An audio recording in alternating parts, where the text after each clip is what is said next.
প্রথমে রুটি আর মাংসগুলোকে গরম তেলে ভেজে নিতে হবে 4 থেকে 5 মিনিট ভালো করে গোল্ডেন ফ্রাই করে নিতে হবে। রুটি আর মাংস একেবারে পারফেক্টলি ফ্রাই হয়ে গেছে, এবার এগুলোকে তুলে নিতে হবে। এখানে এগুলোকে কিছুটা ঠান্ডা করে নিবে। যখন ঠান্ডা হয়ে যাবে তখন একটা মিক্সার জারে প্রথমে ফ্রাই করা রুটিগুলোকে ছোট ছোট টুকরো করে দিয়ে দাও। এখানে 2টো রুটির বেশিও তুমি ব্যবহার করতে পারো। তারপর সব মাংসের পিসগুলোকে জারে দিয়ে দাও, সাথে দিয়ে দাও কিছু কাঁচামরিচ, রসুন আর আদার কুচি। এবার এখানে হালকা একটু পানি দিয়ে মসৃণ একটা পেস্ট বানিয়ে নাও। এটা তুমি চাইলে শিলপাটায়ও বেটে নিতে পারো। দেখতেই পাচ্ছ একদম ক্রিমি পেস্ট তৈরি হয়ে গেছে। এখন এই পেস্টটাকে বড় একটা বাটিতে তুলে নাও। এর মধ্যে পেশাও আধা কাপ ময়দা। ময়দা কেন দিচ্ছি একটু পরে বুঝতে পারবে। এরপর এতে সামান্য লবণ দিয়ে মিশিয়ে নাও। এভাবে ভালোভাবে মিশিয়ে এমন একটা ডো তৈরি করতে হবে যেন হাতে নিয়ে গোল বলের মতো বানানো যায়, মানে একেবারে লাড্ডু শেপে বানাতে হবে। এবার ছোট ছোট বলগুলোকে একটা প্লেটের মধ্যে তুলে রাখো। এই দেখো অল্প একটু মাংস আর 2টো রুটি দিয়ে কতগুলো বল হয়েছে। এগুলোকে এবার গরম তেলের মধ্যে ভেজে নিতে হবে। 3 থেকে 4 মিনিট এটাকে ভাজতে হবে। দেখবে বলগুলো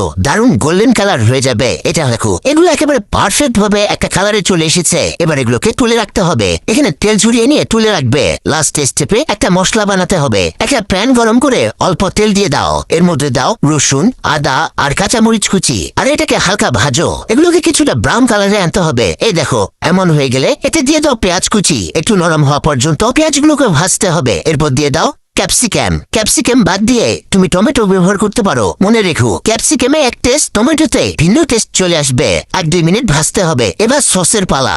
টমেটো সস, সয়া সস, সামান্য ভিনেগার, লবণ আর সামান্য গোলমরিচ সব একসাথে দিয়ে 1 থেকে 2 মিনিট ভালোভাবে ভেজে নাও। এবার এখানে সেই ভাজা মাংস আর রুটিগুলোকে সসের মধ্যে ঢেলে দাও। হালকা আঁচে 2 মিনিট নেড়ে চেড়ে মিশিয়ে নাও। এখানে চুলা মিডিয়াম হিটে রেখে রান্না করতে হবে। এতে এই সসগুলো ভিতর অব্দি প্রবেশ করার সুযোগ পাবে। এবার দেখো দারুণ মজার মাটন মাঞ্চুরিয়ান বল একদম রেডি। স্বাদ এমন যে একবার খেলে তুমি বারবার এটা বানাতে চাইবে।